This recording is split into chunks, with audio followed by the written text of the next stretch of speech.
बिस्मिल्लाहिर्रहमानिर्रहीम अस्सलामु अलैकुम वरहमतुल्लाहि वबरकातुहू। इमरान खान के खिलाफ किसने साजिश की है? न्यूट्रल जो हैं उन्होंने कैसे अमेरिका को ये यकीन दिलाया कि इमरान खान को हटाओ और हमें ये मराद दो। ये क्या किया गया, खेल क्या खेला गया? इस खेल को खेलने की तैयारी कब से शुरू हुई थी? इस खेल को खेलने के लिए क्या क्या इकदाम पिछले साल डेढ़ से किए जा रहे थे, मैं आपके सामने सब कुछ रखता हूँ। सर्कमस्टेंशियल एविडेंस हमें सब कुछ बता देगा कि हालात किस तरफ जा रहे हैं। ये खेल कैसे खेला गया, क्यों खेला गया, कैसे रचाया गया, किस लिए रचाया गया, आपके सामने सब कुछ रखता हूं। अभी नाज़रीन एक बात ध्यान में रखें, अमेरिका के लिए रूस रेड लाइन है। ये रेड लाइन जिसने भी क्रॉस की, जुल्फकार अली भुट्टो का अंजाम देख लें आप। ये रेड लाइन वो रेड लाइन है जिसने भी ये क्रॉस की उसको रास्ते से हटा दिया जाता है। इंडिया के लिए एक एक्सेप्शन है, इंडिया को इजाज़त दी हुई है क्योंकि इंडिया अमेरिका से भी अच्छे ताल्लुकात एंजॉय करता है, रूस से भी करता है, लेकिन इंडिया अमेरिका की मजबूरी है। चीन के ऊपर नज़र रखने के लिए इंडिया के अलावा खित्ते में कोई मुल्क तैयार नहीं है। अमेरिका के लिए इंडिया बहुत ज़रूरी है, इसलिए इंडिया को ये रियायत है। बाकी किसी मुल्क को, इवन यूरोप को अमेरिका ने यह रियायत नहीं दी कि रूस के साथ ताल्लुकात रखें, गैस लेनी बंद कर दो, ऑयल लेना वहाँ से बंद कर दो। आप देख सकते हैं सूरत हाल क्या है। मैं अब आपको बताता हूँ सारी सूरत हाल ये हुआ क्या है। नाजरीन पाकिस्तान को सो कॉल्ड, आपको पता है ना कि मुल्क के वसी तर कौमी मफाद में इस तरह के गलत फैसले किए जाते हैं, बाद में जिसका खमियाजा हमें भुगतना पड़ता है। 2007-8 का एनआरओ भी सो कॉल्ड मुल्क के वसी तर मफाद में हुआ था। मीशत ख़राब हो रही थी, हालात बुरे थे, मुल्क में अनारकी थी, फसाद मचा हुआ था। तो जी एनआरओ हुआ तो सब सेटल हो जाएगा, सियासी जमातें आएंगी, मुल्क का माहौल अच्छा हो जाएगा। वो तबाही निकल गई अगले 10 सालों में।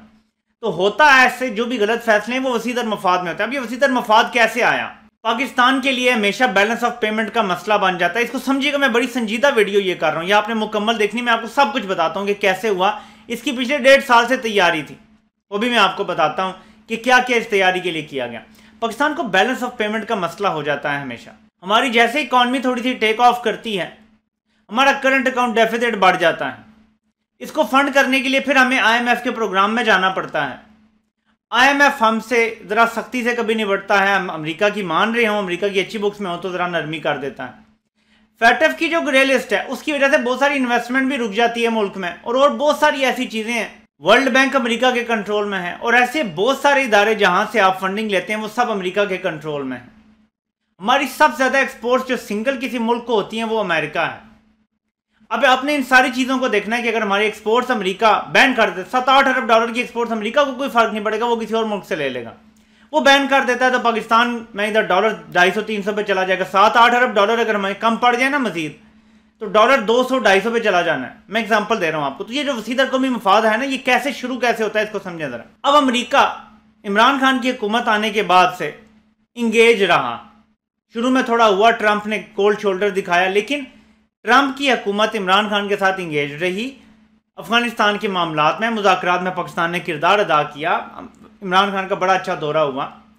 लेकिन उसके बाद एक नेक्स्ट फेज आता है। डोनाल्ड ट्रंप, और ये बड़ा कनेक्शन है, मेरी बात आपने बड़े गौर से सुननी है। डोनाल्ड ट्रंप दूसरे मुल्कों में इंटरफेरेंस जो फौजी तरीके से होती है उसके हक में नहीं था। अमरीकी इस्टेब्लिशमेंट इस हक में थी कि जैसे ही वहाँ से इनखला होगा, पहले तो वो इनखला के हक में नहीं थे टोटल, बाद में जब उन्होंने ये फैसला किया कि चलें ठीक है इनखला हो जाए तो हम पाकिस्तान में बेस रखेंगे।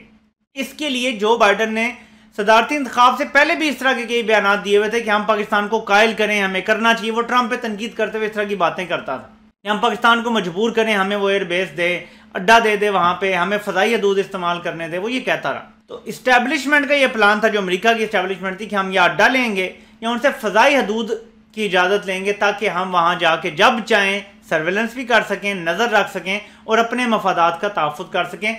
बेसिकली अफगानिस्तान बहाना था, पाकिस्तान निशाना था कि CPEC पे नज़र रख सकें, चाइना की यहाँ बढ़ती हुई कुव्वत पे जो वो नज़र रख सकें।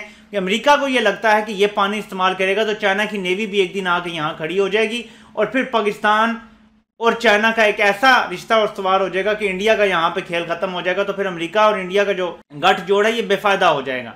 ऐसी बहुत सारी चीज़ें और अजम्पशंस भी हैं, बहुत सारे अंदाजे भी हैं। लेकिन अमेरिकी इस्टेब्लिशमेंट बहरहाल ये तय कर चुकी थी कि हमने अफगानिस्तान से निकलने के बाद अड्डे लेने ही लेने हैं या फ़ज़ाई हदूद की इजाज़त लाजमी लेनी है। अब बाइडन की जब इंतज़ामिया आई तो इन्हें ये बात पता थी, और बाइडन जब वाइस प्रेसिडेंट था तो इमरान खान अमेरिका का दौरा करके वापस आए या दौरे पे जा रहे थे तो उन्होंने वहाँ की जो पॉलिसी थी उस पर कहा था कि ये मोरॉनिक स्टेटमेंट्स दे रहे हैं। उसमें आई थिंक एक स्टेटमेंट जो बाइडन की भी थी जंग के हवाले से कि हम ख़त्म कर लेंगे, ये हो जाएगा, वो हो जाएगा, निकल आएंगे, फिर जल्द हो जाएगा। तो इमरान खान ने बड़ी सख्त अल्फाज में तनकीद की थी कि ये मोरॉनिक स्टेटमेंट्स दे रहा है, पार्डन फॉर माई लैंग्वेज, कि ये जंग ऐसे ख़त्म हो जाएगी, आप लगे रहे, नहीं होगी, कुछ इस तरह का इंटरव्यू था। आपको याद होगा, ये बड़ी चली हुई थी वीडियो। सो बाइडन इमरान खान को फ्रॉम डे वन पसंद नहीं करता था। उसका ये पहले दिन से था कि इसको तो नहीं मैंने कबूल करना, ना बर्दाश्त करना। अब एक मुल्क आपकी मदद कर रहा है, इनखला में भी मदद कर रहा है, हर तरह से फैसिलिटेट कर रहा है, सब ममालिक तारीफें कर रहे हैं।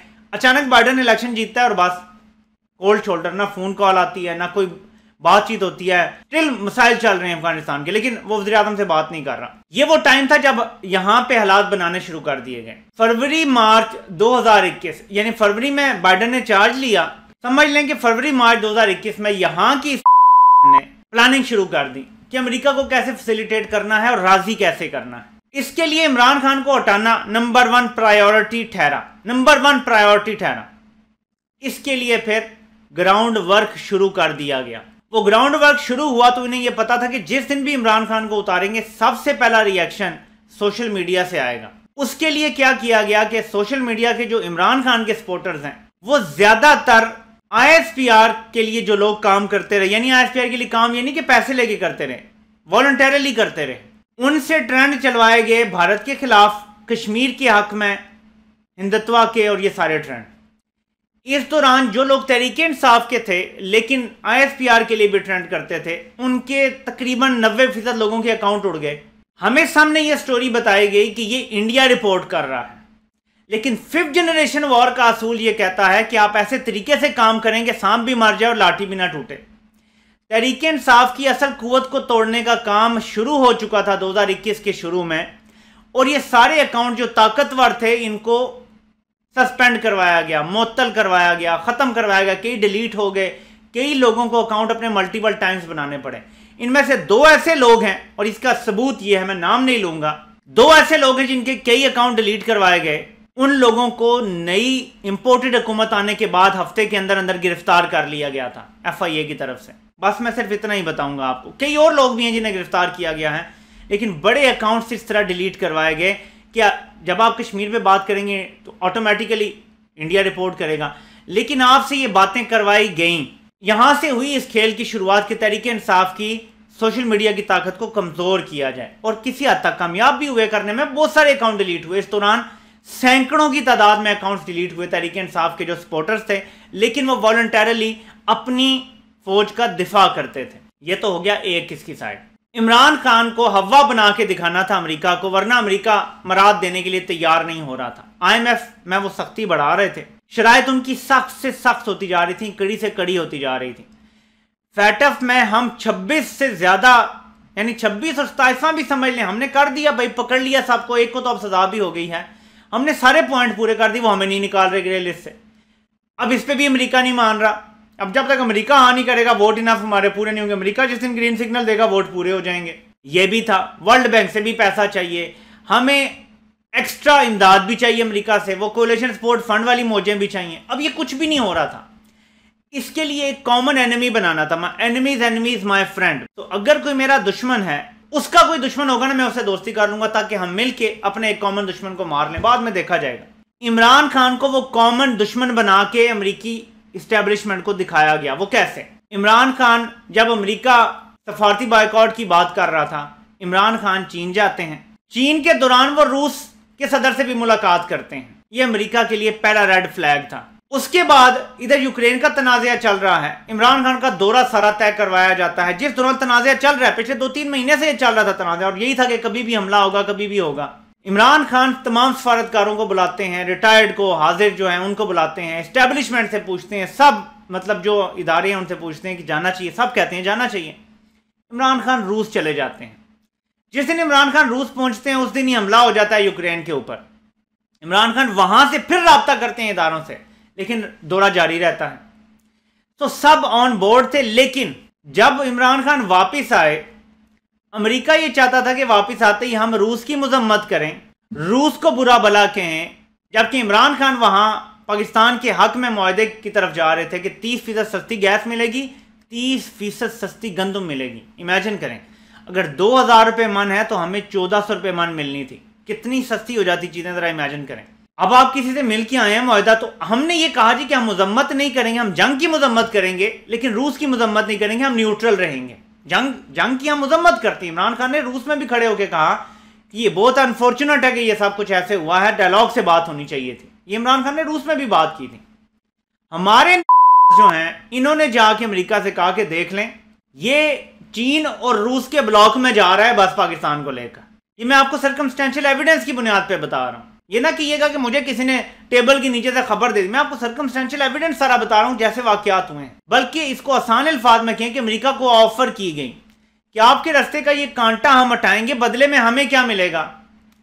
IMF से आपको आसानी मिलेगी और पैसा मिलेगा। ऑलरेडी $6 अरब का जो प्रोग्राम था इमरान खान का, जो नहीं दे रहे थे पैसे, अब वो $8 अरब देने के लिए तैयार है। पहला इनाम, फैटफ का इजलास होने थे, आपको पता चलेगा।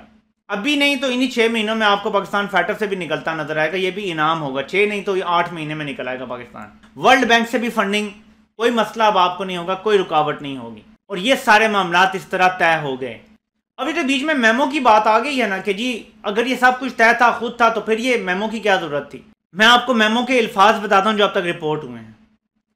इमरान खान ने दौरा रूस खुद किया था, तने तनहा किया था, इसमें बाकी स्टेक होल्डर्स शामिल नहीं थे। ये अमरीकी ओहदेदार डोनाल्ड लू ने कहा है। इस लफ्ज़ पे गौर करें। फिर उसने कहा कि इमरान खान को हटा दोगे तो सब कुछ माफ कर दिया जाएगा, अगर ना हटाया तो इमरान खान को आइसोलेट करेंगे और हम हेड ऑन लेंगे। हेड ऑन लेने का मतलब है कि हम इसे मरवा देंगे। ये धमकी इसलिए देनी जरूरी थी कि हमारी इस्टेब्लिशमेंट पे इल्जाम लगता रहा है कि ये डबल गेम खेलते हैं। अफगानिस्तान की जंग के दौरान 20 साल अमेरिका एक इल्जाम लगाता रहा कि ये डबल गेम खेलते हैं। ये सिर्फ धमकी दी गई थी इस्टेब्लिशमेंट को कि इस बार डबल गेम ना खेलना, जो वादे हमसे किए हैं वो 100% तुमने डिलीवर करने हैं। और वो वादा इतना 100% डिलीवर हुआ कि इमरान खान ने असेंबली तोड़ दी थी। अमेरिका को तो खुश हो जाना चाहिए था कि इमरान खान चला गया, अब अगला इलेक्शन अमेरिका करके जीत लेंगे। इमरान खान के हवाले से वादा ये था कि इसको हम अदम एतमाद से हटाएंगे, तो उन्होंने दोबारा असेंबली बहाल करवाई। इतवार वाले दिन अदालतें खुलवा के असेंबली बहाल होने के बाद इमरान खान को दोबारा अदम एतमाद का सामना करवाया और अदम एतमाद को कामयाब करवाया। धौंस धमकी धांधली से रात को 12 बजे अदालतें खुलवा के दोबारा, क्योंकि अमेरिका ने ऑर्डर ये दिया था कि इस बार अगर 1% भी इधर से उधर हुए जो हमारे साथ मामला तय हुए हैं, तो फिर हमारे से किसी रियायत की उम्मीद ना करना। और जब ये सब कुछ डिलीवर हो गया तो एक हफ्ते के अंदर आप देख लें कि IMF 6 अरब की 8 अरब देने के लिए तैयार है। क्या बदल गया मईशत में? बताएं मुझे, क्या तब्दीली आ गई है? क्या अमेरिका नहीं जानते ये सारे चोर डाकू हैं? सबको पता है। क्या अमेरिका को नहीं पता इन सब की जायदादें मुल्क से बाहर हैं? सब कुछ पता है, फिर कैसे दे रहे हैं ज्यादा पैसा? ये है इसके पीछे कहानी। इसके सारे किरदार नंगे होंगे एक दिन जब तारीख लिखी जाएगी।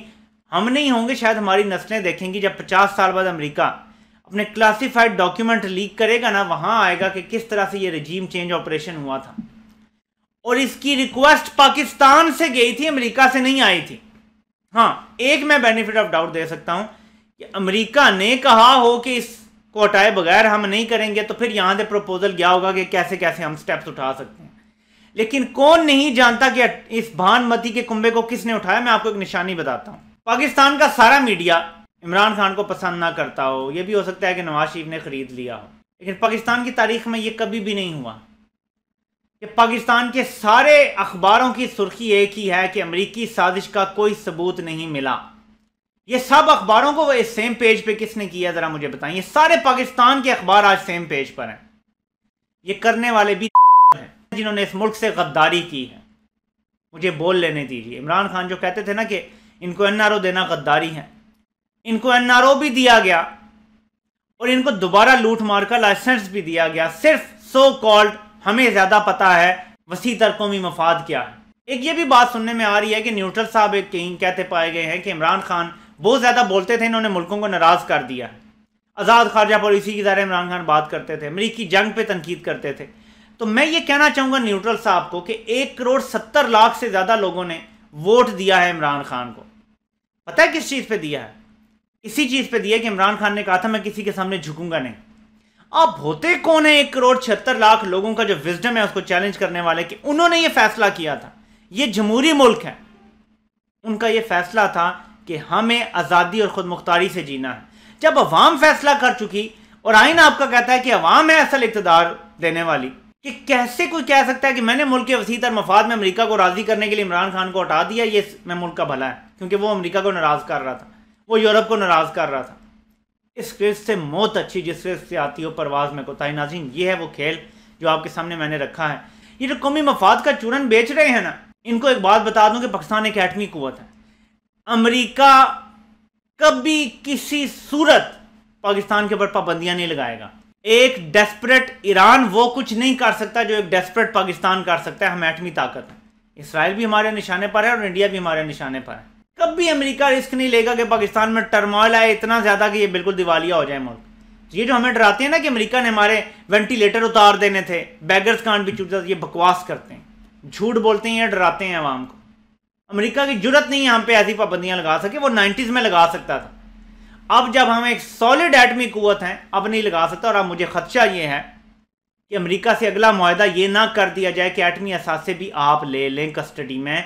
ये अब मुमकिन है, ये मैं बड़े दुख से कह रहा हूं, लेकिन ये अब मुमकिन है कि इसको भी वसीतर कौमी मफाद करार दे दिया जाए। इसलिए मेरे पाकिस्तानियों, हमने दिफा करना है। हम ही अपनी सालमियत, आज़ादी, खुद मुख्तारी के हम जामिन हैं, हमाम अवाम। आपसे इंशाअल्लाह अगले नशिस्त में मुलाकात होती है। अल्लाह पाक आप सबका हामी और नासिर हो। आप सबके सुनने का बहुत बहुत शुक्रिया।